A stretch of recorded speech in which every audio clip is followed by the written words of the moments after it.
Hey, one more thing before you go. What do you do when you find yourself in a severe depression and bounded by thoughts of suicide? How do you take yourself to the mental level of rock bottom to recognizing and taking those steps to crawl out of that pit of despair? Stay tuned. We're going to have a conversation with a man that, through his podcasting and speaking, made it his life's purpose to make a positive impact on as many people as possible. And he's going to share those secrets with you. I'm your host, Michael Herst. This is One More Thing Before You Go.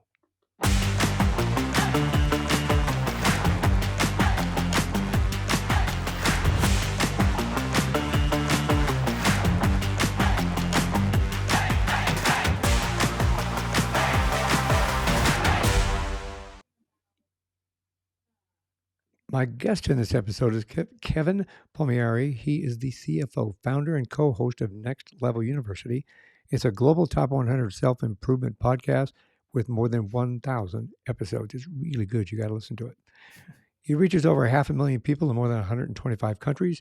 Some people find rock bottom, and as Kevin says, he found out that rock bottom had a basement.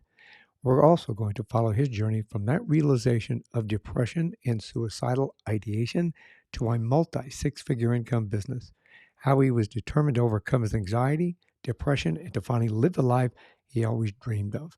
You're going to learn how he changed himself and now uses that experience to help others change. Kevin believes in heart-driven, no BS approach to holistic self-improvement. I'm loving that. I'm looking forward to this conversation, and welcome to the show. Michael, thank you so much for having me. We had a wonderful conversation behind the scenes, so I'm excited to see where it goes in front of the scenes today. Well, I think that you have had an amazing, well, you still are in that journey. You are on an amazing journey of life. You really came from a point in your life where you had everything, and then you didn't, kind of.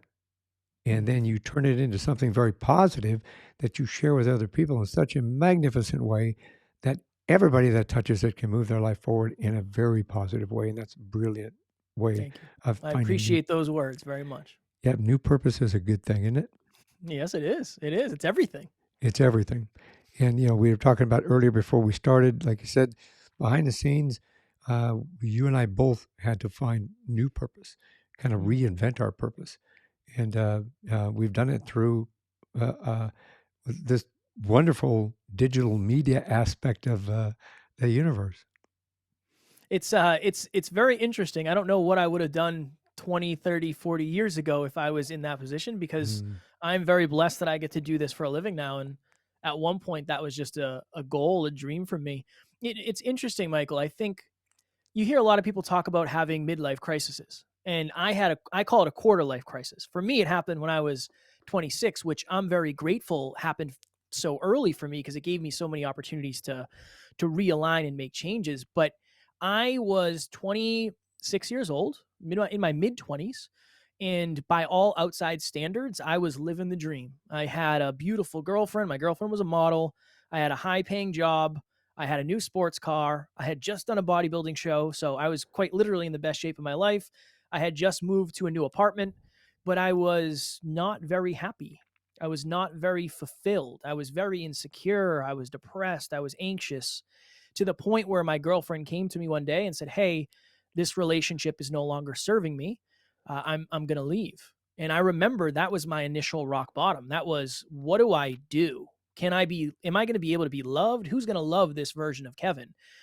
And I think one of the things that I did early on was I started asking why. Why do I feel this way? Why am I having these feelings? Why did my last relationship not succeed? The problem is I assumed that money, quote unquote, more success would fix my problem. So I was in an industry called weatherization. So I would go into buildings, schools, anything state owned, really. Schools, fire stations, police stations, town halls, and we would make those buildings more energy efficient. And I got a promotion the next year. I got a promotion to a foreman. So my girlfriend left me. I said, I'm going to make as much money as humanly possible. That next year, I get a promotion. Cool. We're in alignment here. And being a foreman at my company meant you start every job, you open the job, and you close the job. So if you fast forward to the end of that year, I had been on the road for 10 months out of the 12 months because most of our contracts were in other states. So while I lived in New Jersey, I did most of my work, or sorry, I lived in New Hampshire. I did most of my work in New Jersey, which is like a 6-hour commute. I also worked in Virginia, which was like 14 hours, Pennsylvania. I worked all over the place. But that was in alignment because I wanted to make as much money as humanly possible because I assumed more money, less problems. So we get to the end of that year. I have my final pay stub in my hand and I open it up and I said, did I do it? Did I make $100,000 at 26 with no college degree? And I did. But I very quickly realized that I just traded a year of my life for a large sum of money, but that large sum of money is not fixing any of my internal voids. Nothing externally is fixing how I feel inside. I feel like I'm living my life unconsciously. What's the opposite of unconscious? Hyperconscious. So I started a podcast called the Hyperconscious Podcast. Very similar to where most people start, just a passion project. I want to have deep conversations with deep humans, much like we're going to have today. So this is my favorite thing in the world. But I stopped caring about my job and I started caring about this podcast because I realized I hit the light at the end of the tunnel and it wasn't what I want. I can't do another year on the road. I can't do that. I don't want to do that. So I start calling out of work. I start leaving job sites early. I start showing up late. And it got to the point where I would have to be on a job site Monday morning, 7 a.m. I would sleep in my bed on Sunday night from like 9 p.m. until midnight. I'd get up. I'd drive 6 hours straight to the job site. I'd work an 8-hour day, and then I would go to the gym after. And on Friday, it was the opposite of that. So I was just staying up all hours of the night, not getting enough sleep, not taking care of myself.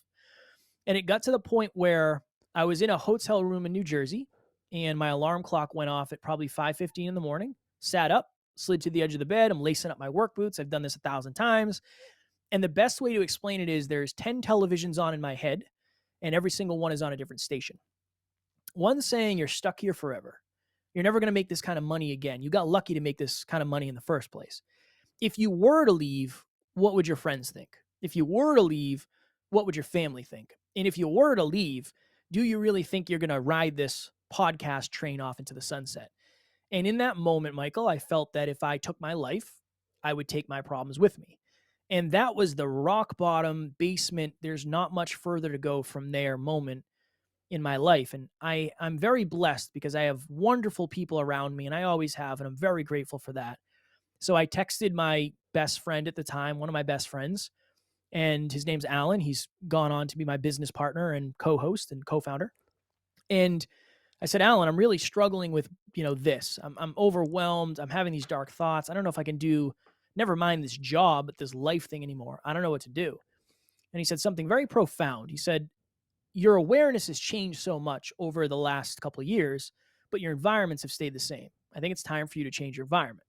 So 3 or 4 months later, I left my job and I became a very, very broke entrepreneur, but a fulfilled one who is doing something he loved. And there was a lot of challenging times between when I left my job and where we are today. I mean, I couldn't afford Christmas presents 2 years in a row for my now wife.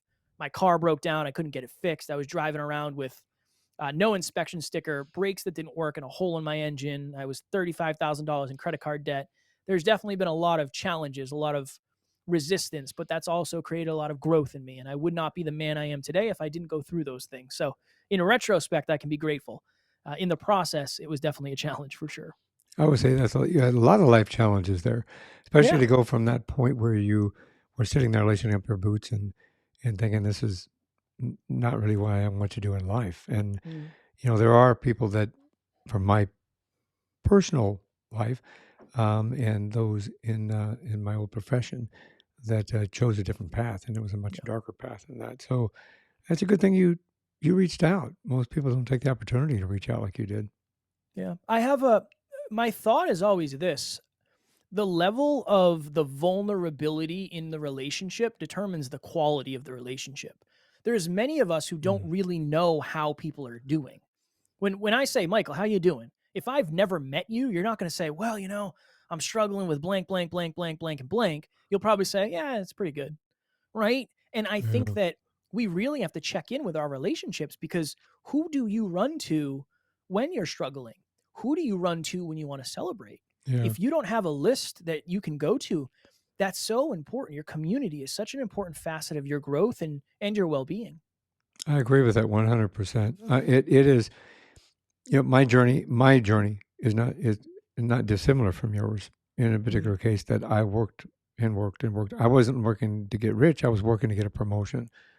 As we talked before we started, I was a sergeant, wanted to be a lieutenant, wanted to be a commander, captain, commander, on up the line. And that was my goal. So whenever they said, "Can you work?" Yes. "Can you work?" Yes. I had a wife. We had 2 new children. Same thing. And then it just my perspective on life when my incident took place changed life for me in an instant, just like it did for you. Yeah. Not everybody gets the opportunity to do their passion. You know, this podcast is my passion now. It is my purpose now. Just like you got the opportunity to do that. That's a positive thing.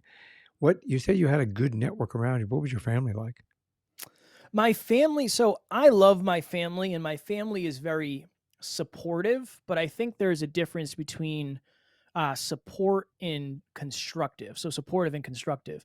My family definitely didn't understand why I left my job, why I left the security of that, why I left the finances of that.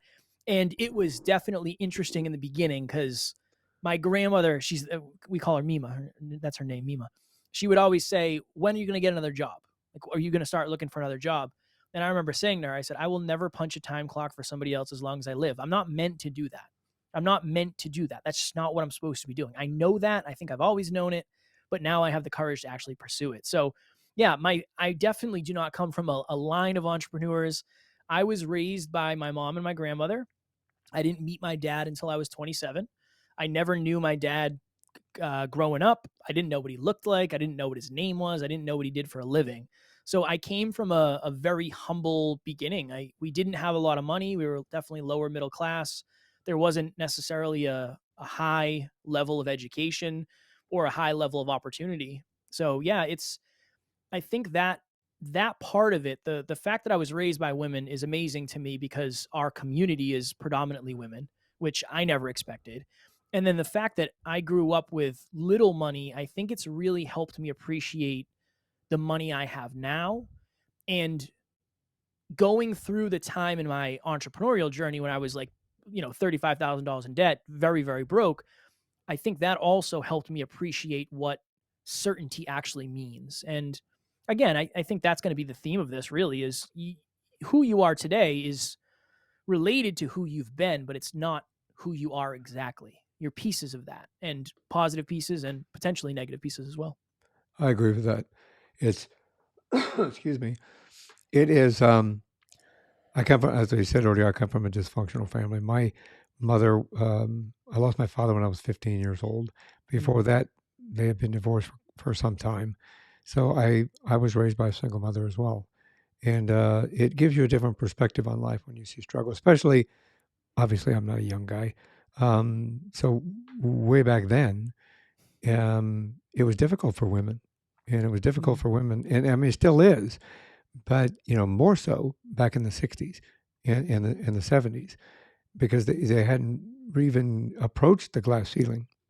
yeah. There was one of those things where a man was always making 2, 3, 4 times more than a woman, and they were limited by the jobs that they could work. I remember my mother was only doing specific jobs, and they were very low paying jobs.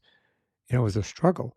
I think that gives us like you said, a new perspective on being grateful for what we do have in life and where we have come from. I think it gives, not to sound like an old guy, but character. It gives us real character. We understand because we've been there before. We Yeah. understand when somebody's struggling. We understand when it's difficult. Well, like you said, you drive around with a car with a hole in the engine. And is this going to stop on me? Am I going to be stuck in the middle of traffic? You That know, happened.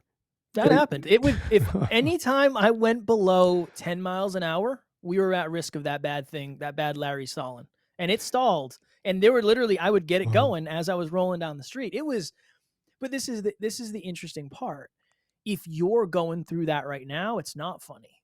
And I no, understand that, right? I understand that. But you have to believe that it will be worth it if you can make it through that.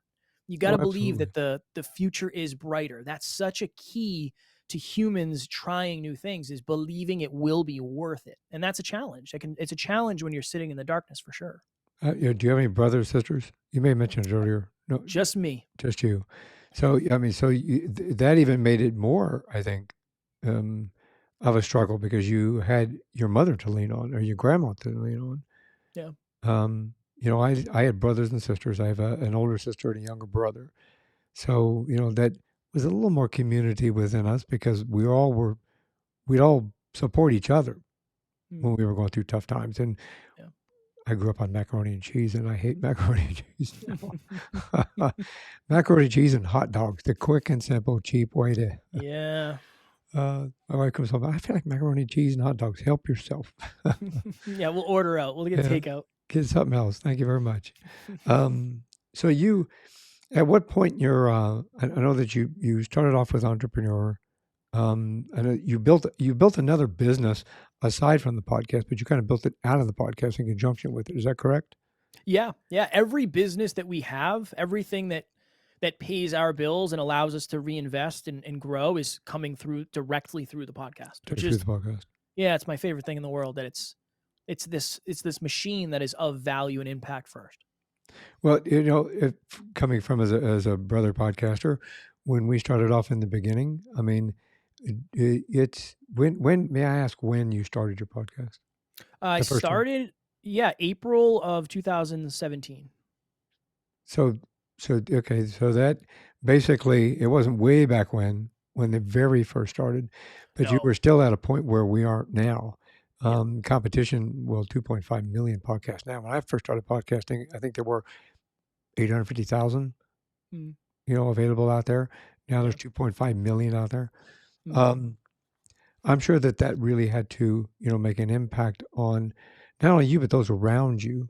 I'm sure that your mother and your grandmother were of that age that, again, I've heard it myself. Are you going to go get a job? Well, I have a job. I'm doing this.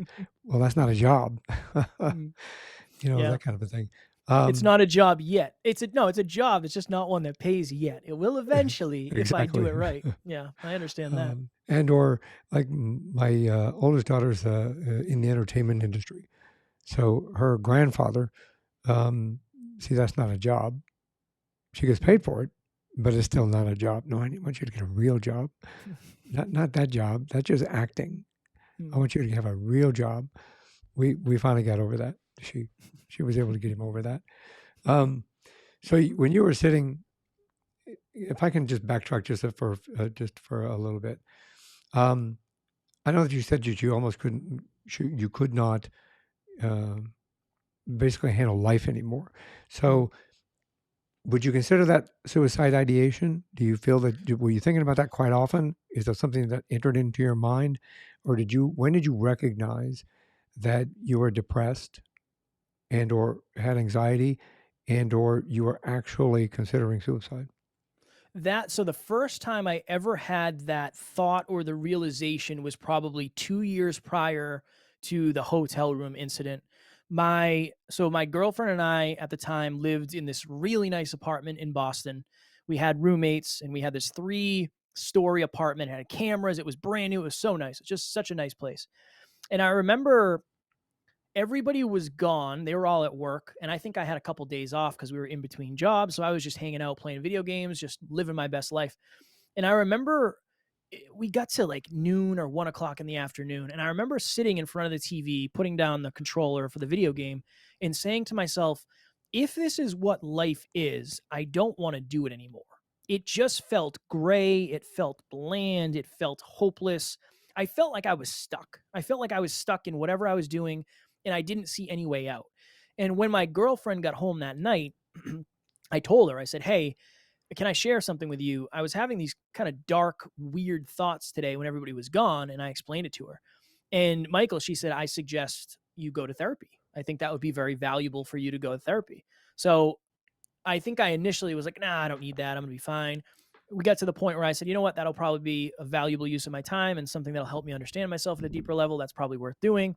So I drive, I drive to Boston. I find a therapist, drive to downtown Boston, parallel park on one of the main streets. And then I walk up this spiral staircase in this old brownstone building and creaky steps. And I'm thinking to myself, am I going to cry? What is this person going to ask me? Am I going to look weak? And I go in and I cried. I didn't know what the person was going to ask me, but I remember leaving there feeling stronger. I remember saying, you know what, this was something very, very, very good for me. And that's when the therapist basically said, like, you definitely have some anxiety you're dealing with. You definitely have depression traits, as well as potential PTSD from your past. And I don't know exactly where that came from, but it was very interesting and important for me to understand that side of myself. The problem is I stopped going to therapy, and I think that's why later in life it just compounded, and I kept pushing it down and pushing it down and pushing it down until ultimately I reached the breaking point of me sitting on the edge of the bed in New Jersey. I think that, and I'll say this out loud.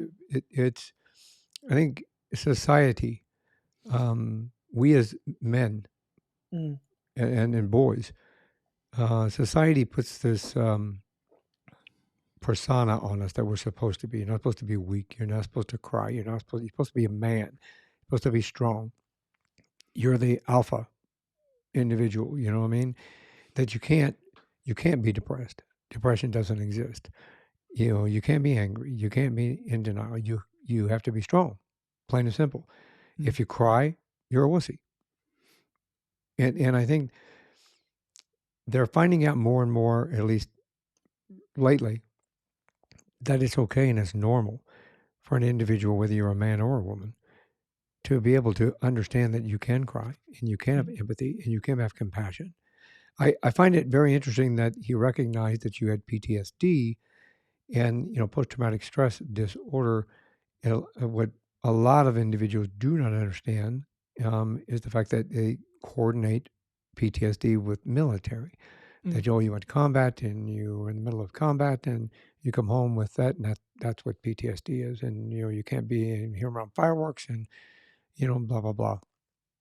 And they're finding more and more that post traumatic stress disorder (PTSD) is any traumatic incident that yeah, has an effect on your life that that alleviates you to be able to manage that life in a very effective and efficient way. mm, That's what PTSD is, and you can have it from anything. It can be from your childhood. It can be from sexual. It can be from sexual assault, sexual molestation. It can be from a dysfunctional family environment. Not saying you were one, but just putting it out there for individuals. yeah, If you are I grew up with two alcoholic parents. I worked through that myself. You had to really stop and think and say, well, I didn't realize that was traumatic. Well, when you're 9 years old and you see your mother and father beating the hell out of each other, and then you have to call them into work and say, hey, they're sick, they can't come to work. That's traumatic and stressful for a mm, 9-year-old, yeah, and that sticks with you.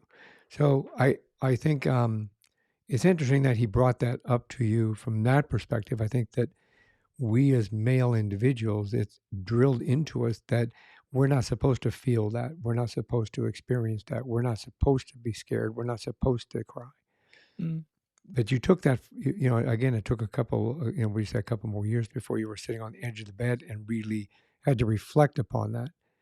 Um, did you go back to therapy? Did you make a choice to go back into that? Or how did you recognize that you actually needed to overcome, let's say, your depression, your anxiety?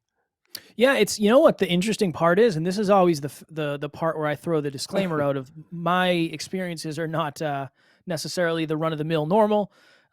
So I always put that out there. Results may vary. When I left my job, my mental health got better. It was this weird thing Mm, of when I left my job, I felt a weight lift off my shoulder, but I also felt a different weight go on my shoulder because now I don't have a job. But I think I was actually leaning into fulfillment. I really think mm, that's what has happened for me is my life is harder than it's ever been in terms of the amount of things I'm doing and the amount of pressure and stress, and I'm always all over the place and there's a lot going on.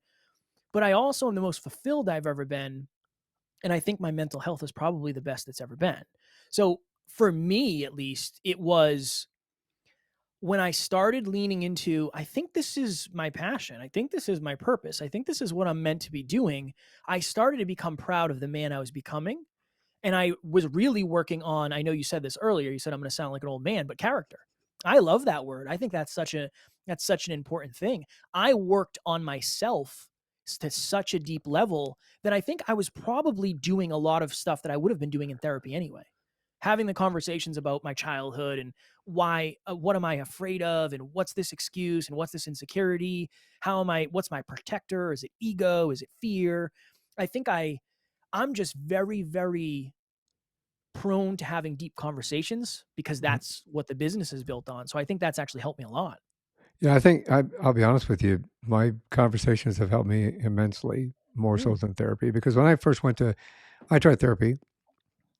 I want to be honest. When I'm sitting in a wheelchair and I knew my career was gone, I I saw my colleagues going up. The people that worked underneath me were now becoming assistant chiefs and chiefs, mm, and I was depressed. I was angry. I was resentful. I was in denial. I mean, I went through all of this.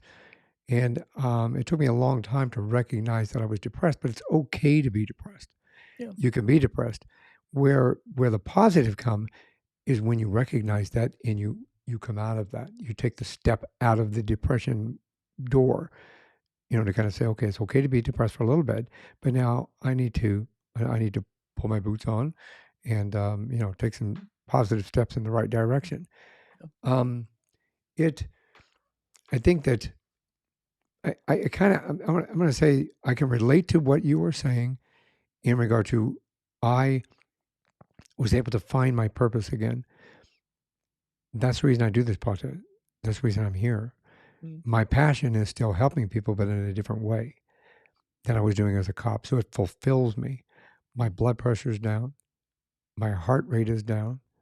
My diet is better. I sleep better. It changes your life immensely when you take the opportunity to really recognize. You know, my wife, unfortunately, she loves her job. Okay, she really does. But the hour and 20-minute drive to work in the middle of chaotic Phoenix traffic mm, and the hour and 20 to 30-minute drive home with the same really pissed off people that just spent a day in a cubicle and, they're miserable with their lives and they're taking it out on everybody thinks that you're invincible in that 2-ton thing you're sitting in, yeah. kind of a deal. It takes you should reflect upon whether or not you can work. Everybody can work. You can just go to a job, like you said, punch a time clock, and you can say, "I'm going to punch a time clock, do my work, go home. That's it. That's all I'm going to do." That way, I get a paycheck. That way, I can pay the bills. I can pay the rent. I can do this. I can do that. I can take my wife out to dinner. Or you can find something that really fulfills you, something Mm, that you feel deep down in your soul, something that makes you feel good, and get up every morning and walk in like this. I get up, I look forward to coming in here, putting this microphone in front of my face and, waiting for the phone to ring basically. And I just pointed the phone. They can't see that.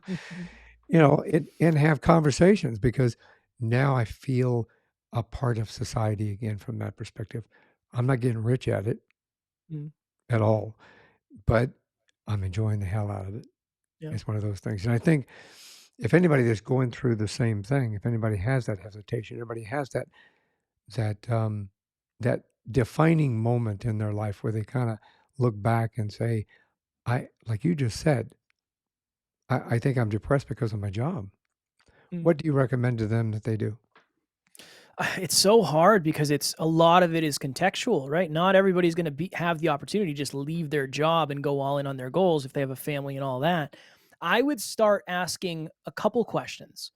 I would say, if you were to break things up into health, wealth, and love, how would you rate each of those where you are in your life right now? So for me, I might have said, yeah, wealth is like a 9. My health, I mean, I'm eating fast food every single night. I'm living in hotels. I'm not sleeping. My health's probably like a 5. And then what is my love? I don't have any resemblance of a relationship. My love is probably like a 3. I have really good friends, but I don't have an intimate partner. That would force me to at least take a look in the mirror and say, well, what's a couple things that I can do to start changing that? I think we have to figure out, what do you value as a human being? Because here's the thing, maybe you value certainty more than somebody else. So you being at a job is better for you. Okay, cool. What fulfills you on the side then? What is something that when you're in the process of doing, you lose track of time and you don't care about anything else. All right, how do we get you to be able to do more of that? I think it's one of those things, Michael, where a lot of us are saying, okay, what I'm doing isn't working. I got to go back to square one. When oftentimes I think you could start adding things in. So if being out in nature is fulfilling for you, all right, cool. Stick with your job for now. And let's make sure you're getting out to nature once a week. And maybe we can get that up to twice a week. And then maybe we can work on, okay, well, why is nature so fulfilling? Okay, well, when I was young, my parents used to take me out and we used to go camping, and I remember that just reminds me of my family, and I feel like I'm connected to something. All right, cool. Maybe that's connected to your purpose, and then ultimately we can turn that into a vehicle down the road. I think one of the things that we need to understand is, for many of us, and it might be the same for you, when you're going through the struggle, that might actually be when you're creating your purpose, when you're creating your passion, when you're actually understanding what your mission might be. I'm convinced that many of us are out here looking for our purpose, when our purpose most likely has already happened to us. We just haven't found the vehicle yet. The purpose, the passion, the mission, that is what you want to deliver to the world. The vehicle is how you plan on delivering it. And I don't know, if I didn't go through that rock bottom moment, if I didn't find success, there's no way I'd be doing exactly what I'm doing today. There's no way, because I wouldn't have as much of a purpose. I wouldn't have as much of a passion. One of our mentors, Evan Carmichael, says your purpose comes from your deepest pain. And I really, really believe that so many of us reflect on our pain and we say, "Oh, I never want to feel that again. That was terrible. I don't want that to happen." When I think other people say, "I don't ever want that to happen to somebody else," or "I don't ever want somebody else to feel that pain." So I would say that. I would say first, let's check in with what we're actually doing for health. What are we actually doing for wealth? What are we actually doing for love? How does that all feel? Where would we rate ourselves on that? The second thing is, when were you the most fulfilled? And what were some of the common things? Like, let's try to figure out what that was, and bring some of that into your life. And then I would start asking yourself why, and looking back into the past. If you can connect some dots and create some patterns from your past, I think you can really have a good outlook and opportunity to create a new, different, brighter future. That's brilliant, actually. Thank you. Um, I know that you took, which I appreciate because I'm more of a holistic and naturopathic individual. Mm, As I mentioned to you earlier before we started, I had some medications they put me on that about killed me, and I am completely naturopathic and holistic now in regard to my disease and kind of managing that and managing my lifestyle, including my mental health. mm. At what point did you jump into the naturopathic or holistic approach? Yeah, it's interesting. Even from the very beginning, the therapist I went to, or counselor, said, are you interested in medication?" And I was like, "No, I want to figure this out on my own. I don't want to have to rely on something. I have nothing against that. If you're doing that and that works for you, good, do that. That's awesome. For me, that just wasn't it." So I think my version of holistic is probably different than many. I break holistic into health, wealth, life, and love. I want to be a well-rounded human being. But I also think of holistic from the standpoint of, I could tell Michael what to do. Do these 5 things and your life will improve. But if I don't get to the root of who Michael is as a human being, every piece of advice I give is not going to be that valuable. So when I talk about holistic, I mean well-rounded and full depth. I want to help you change your identity. So every piece of advice, every tactic I give you comes with the deeper understanding of, what do I do with this now based on my understanding of myself. So that's what I think of. When it happened is when I had all the money and I had nothing else. That was really what it is for me. That that's a I think I'm trying to process this because I think it really shows an impactful opportunity that we all yearn for family. We all Mm, yearn for love, and if we're missing it in our life, I think that's a void mm. that creates more depression, anxiety, health issues, and everything else because you feel sorry for yourself. You eat bad, on and on and on. Um, I like that approach to that well-rounded 3-point perspective on naturopathic or holistic. I think it really is a good basis and a foundation for building upon that in Mm. order to approach your um, everything. Like you said, you got to figure out what's deep inside you. You got to really kind of analyze yourself um, in order to decide where I want to be, what I want to do. Yeah. Take the time to listen. Take the time to listen to yourself. Take the time to um, really.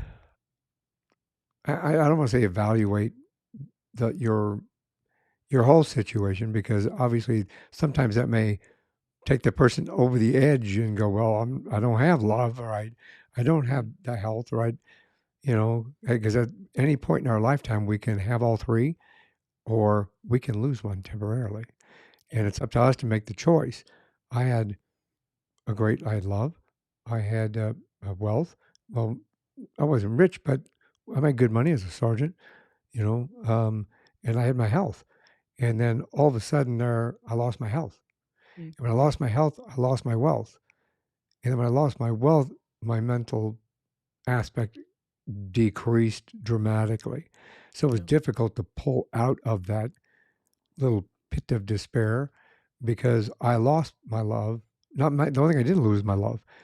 I should say I lost my health, I lost my wealth, but I still had love. So that's what pulled me out of mine. Like when my and the, I don't want to tear up. When my oldest daughter looked at me square in the eye and said, "I want you to walk me down the aisle," and the emphasis was walk me down the Mm. aisle, not just, "Hey, Dad, walk me down the aisle."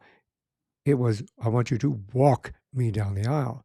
It was a wake up call to me that I needed to reevaluate where I was in that particular moment and say, quit feeling sorry for myself from my perspective. I'm not telling anybody else out there to do the same thing. And look around and say, well, I've got love. Here it is. It's in front of me. It's talking to me. Okay. I need to figure out how to get my health better. When I got my health better, the wealth came back around. So it all connected. Yeah. So it's Yeah. brilliant. I love that. I can't wait to share that with my wife. Yeah, please, please. It's the other thing too that you had there is necessity. Human beings require necessity. Very few people are willing to go through pain if there's not a promise for a brighter future. Or at least Yeah. you're not willing to go through discomfort if there isn't a big enough reason. And I use this when I give speeches. If I went up to Michael and said, "There's a $10 bill inside of that burning building. If you want to go get it, it's yours." You're most likely going to say, "No, ain't worth $10." But if I said your family's in there, you're going in because the why power Absolutely. is right. The why power is greater. So understand that one of the missing links when it comes to goal setting for many people is why are you actually doing it in the first place? Like, what is the actual Right. point of this? And what will move you? What will inspire you to actually show up? That's why the purpose and the mission and the passion is such an important piece. It has to be bigger than you oftentimes. And if it's not, then let's figure out how to double down on that. Well, I love the fact that you took what you had been through, took your experiences, took everything about you and what you learned, and then you've Mm. applied it in such a manner that you created a business through your podcast that takes people to that next level. It gives them opportunity to recognize this. It gives them opportunity to improve themselves. It gives them opportunity to understand the tools that they need in order to take those steps to improve themselves. I think that there's a lot of places out there where you can improve. I mean, there's no lack of how to make more money, of how to lose weight, of how to have a better Right. relationship. But oftentimes, one of them actually degrades from something else. It's like, if you want to make more money, you got to work 17 hours a day. Okay, well, that's not sustainable for my health and my love. Right. Or, if you want a relationship, you got to do blah, blah, blah. My goal is to help people understand that if you want the most fulfilling life, you have to have all three. You in Yeah. some way, shape, or form. Or you should be working towards progressing in all three because life can be empty if you just have one. And here's the other thing that I've seen, Michael. I know a lot of people who are quote unquote successful by all standards of humans that are not happy. They're Right. not fulfilled. They are not excited when they're by themselves. And not everybody gets that unique perspective. So I have a belief that if there are other people who went through what I went through, they might not be here today. And I want to make sure that I share that with the world because That's my unique experience. And maybe somebody else out there is experiencing their own unique version of that. You and I, Michael, are very similar in many ways, but we didn't have the exact same experience, but we do resonate with the message. That really is the thing. And we talked about this in the beginning. One of the best parts about being on a podcast, being a podcaster, listening to a podcast, is you get perspective. I might not teach anybody anything on this episode. They might hear me say something about my story, and that might give them some sort of unique perspective that allows them to take a new decision or have a new, make a new decision or have a new awareness or whatever it may be. So yeah, I think it's my responsibility at this point. I don't think I always felt that way, but I do feel that it's my responsibility. And I do think it's something that I don't want to say genetically meant to do, but I think I am meant to do this. And I do think that's the reason I'm willing to put up with all of the stuff I was in the beginning to get here, because I knew this is what I'm supposed to be doing, even if it's hard, especially if it's hard. This is when I'm the happiest. This is when I'm the most fulfilled when I'm doing this. Well, it connects with your soul. And when you have your mind, your body, and your soul connected, it makes life much more enjoyable all the way around. How do you think confidence and fear play into managing mental health? Oh, man. I always think of it like this. Confidence, when we say, I'm not confident, we're actually boxing ourselves into something that stops us from experiencing the steps necessary to build confidence. So I think about it this way. Say you're somebody who is anxious or you're dealing with your own mental health struggles. If you automatically say, I'm not confident, therefore I could never do blank, blank, blank, and blank, you're not going to build self-trust with yourself, which is super helpful for you understanding you're making progress. Right. You're not going to keep the small promises that you're making to yourself. And you're going to quite literally limit yourself from having all of the best experiences of your life. The story I always use for this, we had a listener reach out to me and she said, hey, I'm afraid to start conversations with strangers. And I said, same. I think everybody is. I think that's pretty normal, all things considered. She said, well, I want to get over it. I said, all right, cool. So she was local. She lived close to me. I said, let's meet at the mall and we'll go approach people. And I didn't want to do this either, Michael, but I realized, well, this is my purpose. This is what I have to do. Necessity. So we meet at the mall, we hug it out, we get a coffee, and we go into this store where they sell bean bags, big beanbag chairs. And I said, ask them how much it costs. And she's like, I don't know what to say. How's it going to go? I said, trust me, it's their job to try to sell you the beanbag. You're going to have a great conversation. It's going to be totally fine. We go into another store after that. We go into another store after that. We go to the food court. We're asking about the food. We get to the end of the day. We're getting ready to leave. And for some reason, there's these mechanical zoo animals that you can rent and ride around the mall. Weird business model, but they were really cool. So the young lady I was with, Amy, said if we were brave, if we were confident, we'd rent those and ride those around the mall. And I have this video I show at my speeches of us riding around the mall. That's funny. It was wonderful. It was wonderful. Since then, and really think about this. So somebody who said, I can't have conversations with strangers. After that, she got a new level of confidence because she did something that she did not believe was possible for her yet. She ended up going back to school, even though she didn't feel smart enough. She got a 3.8 or 3.9 GPA. Wow. Went on to get her dream job. Now works on the team with us. And went from not being able to have conversations with strangers to doing Facebook Lives and being on episodes that have thousands and thousands of downloads. Wow. That level of showing. So the original question was, how does confidence connect with mental health? Your confidence, if you don't believe you're confident, you're limiting yourself from trying so many things that will help your mental health. You're boxing yourself in and saying, since I don't feel this way, I can't do this. And you're stopping yourself from some of the brightest opportunities that you could ever have. Start small. Start very, very small. If you are struggling with confidence, you shouldn't climb a mountain. You should step on top of a rock that's bigger than the one beside it. That's what you do. That's how you level up your confidence. Small, incremental, sustainable shifts. And I think it gives you what we said earlier. It gives you a new perspective. Oh, so much more is possible for me than I realized. And that right there is something that will help you believe in a brighter future. That's a brilliant way of taking somebody in there to get them to talk like that and engage the individuals within the mall. I was terrified, Michael. I was like, maybe I'll catch a flat tire on the way. Maybe my car won't start. I won't have to do this. But one of the best things I ever did. I'm very grateful I did, even though I was scared too. And I say simplistic because you never would think, just go talk to a salesman. because Mm. they're going to talk back to you no matter what because they want to Mhm. sell something. What a Yep. brilliant way to approach that. That's pretty Thank cool. you. Thank you. Do you think that we all have beliefs that limit us in where we want to achieve what we want to achieve? Yeah, so if you asked me that a couple of years ago, I would say yes, I think some people do. I think many people have limiting beliefs holding them back from being, that's stopping them from thinking they can be confident or successful or be good with money. I thought it only went one way. I thought that limiting beliefs were usually lack. Now I realize after talking to so many people that there's actually limiting beliefs that are stopping people from being successful.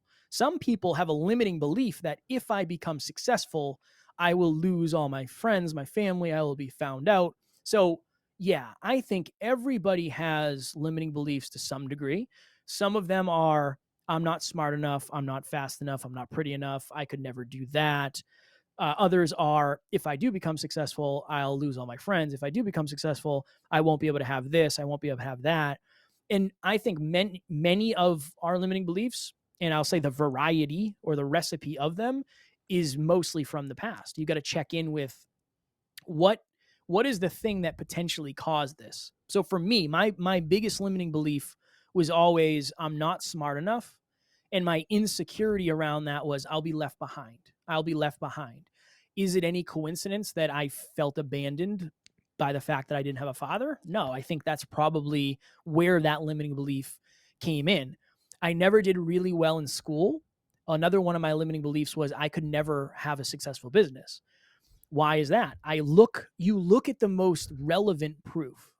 And that's another reason why you have to focus on expanding your comfort zone, because then when you look at the most recent and relevant proof, so in that example, the next time Amy had that limiting belief of I cannot start conversations with strangers, if she looks at the most recent, we went to the mall 2 weeks ago, relevant, well, that's me doing that proof, it'll actually build her ability to believe she can do it. It'll knock down that limiting belief. So, yeah, I think everybody has them.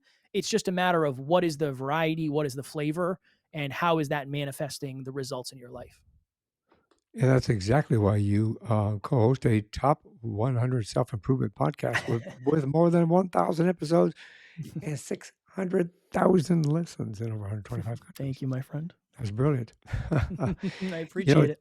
I think that the aspect of mental health, I think we really don't take the time to ask ourselves whether or not we are having struggles with our mental health.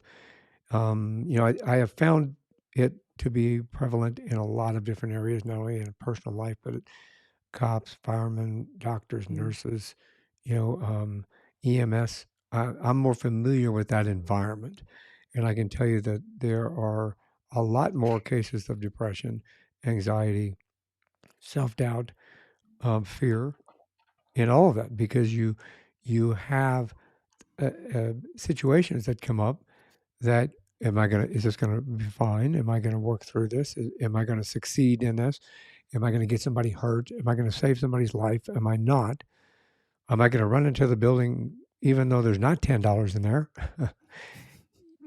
That kind of a thing. It is it's a daily struggle, I think, with some people that they have to decide whether or not they want to move forward from that depression or that anxiety. And that having the tools available to them, like what you mm, provide, is a very good thing because they just have to reach out. They just have to reach out and ask. I mean, your yeah. podcast, you don't charge anything for your podcast, right? No, no, we do an episode every day, Yep, 7 days a week, in your pocket for free, anywhere in the world. But I think the other thing too is sometimes you got to go ask for help, and exactly. maybe that's professional help. There's nothing wrong with that. What helped me, Michael, is I shifted from asking for help, and really think about this. Asking for help, so this is what you'll hear, asking for help is weak. When by definition, asking for help is difficult, which means if you are capable of doing it, you're strong. That's what shifted for me is somebody going to reach out to me and say, "Hey man, you're really soft for asking for help." No, and maybe somebody will. It hasn't happened yet, and if it Right. does, that person has their own thing going on. That ain't on me. That's on whatever they're dealing with. if something by definition requires courage to do and you do it, you're actually strong. I would say not weak. And that really helped me understand by switching around the syntax of it. It's a nice perspective to show to people and to put that out there, because there are a lot of situations where you see. I told you we did domestic violence. A lot of situations where you see the home environment does not create that Mm, for them. It doesn't create the opportunity for them to understand that. I have been in too many situations where if you cry, you're weak. If you mm, ask for help, you're weak. If you get a bruise and you want to go hide in your bedroom, you're weak, kind of a thing. yeah. Being able to realize that you have more strength and courage than what you thought, I think is a very it's a motivation. It's an inspiration. If you look deep within inside yourself and say, "Hey, Mm. I am strong." What we're doing with conversations like this is we're breaking the pattern. That's what it is. We're breaking the pattern of, well, if I decide to have children, the way I talk to my children will be different. And again, I was never really talked to that, being Right. feeling is weak, but I'll make sure that they understand. I want you to feel your feelings. I want you to come with me. I want you to express yourself. Hopefully, if they have kids down the line, then they pass that They'll on. pass it I on. just right. I think we're in between a generational gap where it hasn't been, I won't say mainstream, but it hasn't been brought to the attention to enough people for a long enough period of time for the wave to actually carry on. But through Yeah. conversations like this, you can lead more effectively. You can lead and give advice and give support and give expectations based on this, which these are very important conversations to be having. Well, and I agree with you. We are the product of our parents and our grandparents. Yeah. We can make a choice to either continue with the generational. When I say this, make sure I said this correctly. There is such a thing as intergenerational trauma Mhm. that is carried down from generations. And if you don't break that cycle, then you are bound to continue that intergenerational trauma as it goes down the line, including passing it on to your own children. Yeah. If you make the concerted effort to break that pattern and to say, like you just said, I am not going to raise my kids the same way. I'm going to have an open communication with them. I'm going to have discussions with them. My kids can talk to me about anything. They have understood and learned that communication is the key. They can be angry. We can get into a middle of it, especially when they were younger. We can get Mhm. into a fight, into a scream, not a fist fight. Let me put that out there. But, a parent and teenagers or preteens, you get into arguments and you get into sometimes some really door slamming, screaming arguments. But it's a situation, I said, you can get angry, cool off, and come back out and let's talk about it, Mm. which is what my parents never did. See, it's a matter, like you said earlier, it's a matter of breaking the pattern Yep. and making sure that what you provide to your children and that next generation or those around you, it could be a relationship. My oldest daughter, probably shouldn't put that in the air. I'll cut that part out. We have family members that are married to somebody that grew up in a very controlling, strict environment. And that controlling, strict environment was not allowing that person to process anytime there was a disagreement in the relationship. And one person in that relationship put a stop to that. They said, same thing, get angry, say what you want to say, scream, holler, slam doors, whatever you want to do, as long as there's no physical violence. And then when you're done, come out Mm. and talk freely and openly and honestly.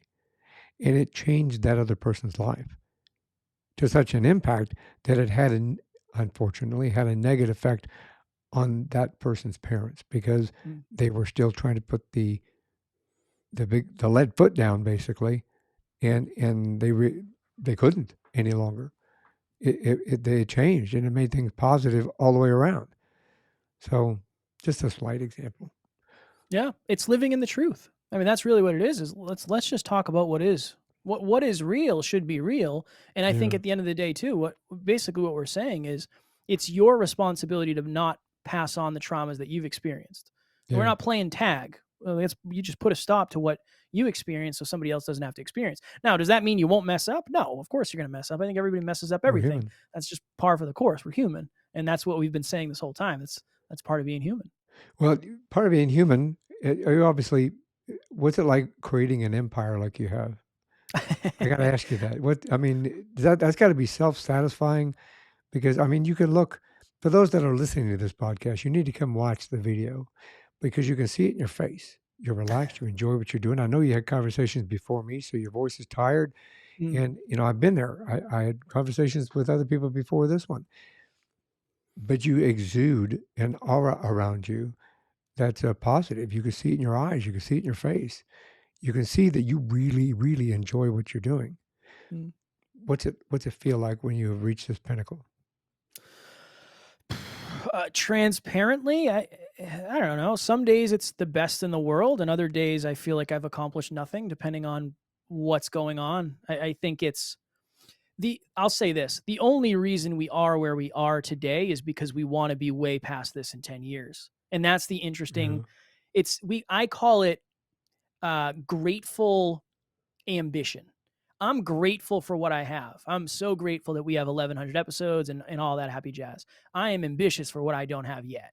And that's what keeps me going. So it feels really good. I'm really proud of how we do business. That's the thing that I'm most proud of is we are real human beings trying to have a real impact. And behind the scenes, I'm as close to this version as I think you can get. And I've worked really hard on that. And I'm always Right. working hard on that. So that's something I'm unreasonably happy about. But I'm happy or I'm ambitious to make sure that I keep doing this for the next however many years and have the real impact I want. So I'm very proud. I'm very grateful. And I'll also say this: I have a level of certainty in my life that I never expected to have. That's Right. probably the biggest benefit of doing what I'm doing now is I actually have certainty of if we keep doing this for the next year, 5, 10, I'm going to have a very, very wonderful life filled with impact, filled with mastery, and filled with profitability. And that's awesome. I'm very happy And about you that. change other people's lives. Yes. Um, with regard to that, I know you have several aspects of your business. I know you're an entrepreneur first and foremost. That's where you started, but you've got two podcasts, correct? And the Yes. university. So can we talk about that? Excuse me. Yeah, yes. Yeah, no, you're good. So we have Next Level University, which is heart driven but no BS holistic self improvement for dream chasers. Boom, there it is. If you're watching this live or watching the video, and then I also started another podcast about podcasts. I figured, okay, I've done 1,100 or 1,000 episodes when I started it. Let me do a podcast about podcasts because I'm on them so often and I love it. My passion, besides holistic self improvement, is definitely podcasting. So that's where I always send people. We have a bunch of different things in our business. We have one on one coaching and group coaching and retreats and live events. But if you're listening to this, and I say this all the time, the best thing for you to do if you do want to find out more information about us is just listen to Next Level University 7 days a week for free in your pocket from anywhere on the planet. That's our mission. That's our purpose. And not everybody is at a place where they can afford a coach or they can afford a course or they can afford a retreat. But if you have 20 minutes, you can check out an episode and hopefully we will have some layer of awareness that breaks loose for you. And you'll say, oh, you know what? I never thought of it that way. So I always send people there, Michael, because I think that's the biggest bang for your buck. It's in your pocket every day for free from anywhere. And that's our brand. Yeah, that's amazing. I think giving people opportunity that they do have possibly a hand stretched out, that they can take Always. that and move it forward. I know that you have a Facebook group as well, right? That does a Q&A. Yeah, so we have a Facebook group called Next Level Nation, and we made our Facebook group private for one simple reason because not everybody feels like they can be themselves on social media, especially around certain friends or family members. Our Next Level Nation is always private, so you can actually be yourself, and it's inclusive, it's supportive. There is no negativity allowed. People get booted for that. So, yeah, if you want a community of like minded, growth minded individuals, Next Level Nation is our Facebook group. That's amazing. Thank Your you. podcast is heard on every your favorite listening. What do you say your favorite listening platform? I'm assuming Yeah. you're on every one of them. Yeah, and YouTube. Or And, if you search Next Level University, our website will probably come up, and then there's a bunch of stuff there. If you want to listen to us, there's definitely a way to do it. okay, and I'll make sure that those are in the show notes as well. So I know that people watching this, they can take a screenshot or write it down. But those individuals that are listening, I'll make sure that it's in the show notes to make it easy for them just to click on it and find you. Because I think you're providing such a wonderful thing for people. I appreciate it. I want to thank you, obviously, for coming on board. It's been a pleasure to meet you and to kind of have this discussion. I think that you're a brilliant individual, and thank you for sticking with it and deciding to become an entrepreneur, because you've created an empire an empire of positivity, we'll call it that. I appreciate the kind words. Coming from somebody with as much wisdom as you, Michael, that means more than you know. And I'm grateful for this awesome conversation. I just appreciate you. I thank you.